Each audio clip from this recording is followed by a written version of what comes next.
Even మా మిత్రుడు Srinivas sir government employee, Brahmaiah garu, వీళ్ళు చాలామంది గవర్నమెంట్ ఎంప్లాయీస్ ఉన్నారు. వీళ్ళందరూ కూడా అడిషనల్గా స్కూల్ సర్వీస్ చేస్తే కూడా శాలరీ వచ్చేది. అది ఫిక్స్డ్ శాలరీ.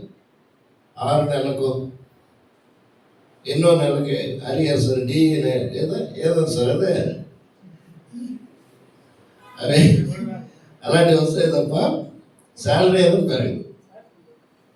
1,00,000 రూపాయలు శాలరీ తీసుకునే వ్యక్తులు చాలామంది ఉన్నారు. కానీ అదే ఒక 100 అంకణాలు డైరెక్ట్గా అమ్మితే 3,00,000 రూపాయలు అడిషనల్గా కంపెనీ నుంచి తీసుకెళ్ళవచ్చు. సో మనకున్నటువంటి ఈ యొక్క కంపెనీలో మనం ఏ స్థాయికి వెళ్ళామంటే మన పేరును కూడా వాడుకొని మార్కెట్లో ఏదో కంపెనీలు కూడా పెట్టున్నారు.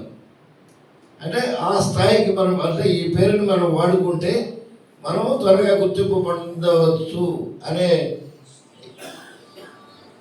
స్థాయికి చీప్ పాలిటిక్స్, ఆ పేరును వాడుకోవాలని మన పేరుని కూడా వాడుకున్నారు. మనం ఎక్కడైనా ఫ్లెక్సీలు పెడితే ఫ్లెక్సీలు కూడా తీసేస్తున్నారు. ఏ స్థాయిలో ఈర్షపడుతున్నారంటే మనల్ని చూస్తేనే భయపడుతున్నారు. ఇక్కడి నుంచి 40 డైరీలు కూడా తీసుకెళ్లారు. ఎక్కడున్నారో తెలియదు. సో ఇదేంటంటే ఇదంతా మన సక్సెస్. కారణం ఏంటంటే మన సక్సెస్ ఇది. మనం ఎదుగుతున్నాం, వీళ్ళని మనం ఉపయోగించుకుంటే మనకు ఉపయోగపడతారని మనం ఆ స్థాయికి మనం వచ్చేస్తాం లాస్ట్ 1.5 yearలోనే. ఇంకేముంది, రాబోయే రోజులు ఇంకా కూడా అద్భుతంగా మనం మలుచుకుంటాం.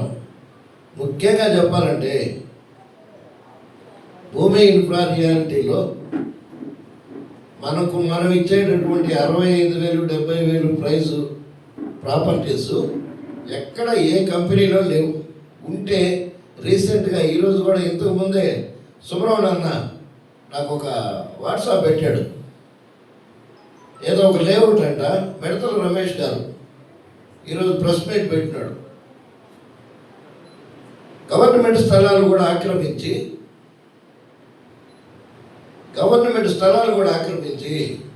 లేఅవుట్లు వేసి జనాన్ని మోసం చేసి అమ్ముతున్నారని దాన్ని చంద్రబాబు నాయుడు గారికి, పవన్ కళ్యాణ్కి, మొత్తం అందరికి ప్రజెంటేషన్, బీజేపీ రాష్ట్ర అధ్యక్షుడు మాధవ్ గారికి ఆయన వినతిపూర్వకంగా సబ్మిట్ చేస్తున్నారంట.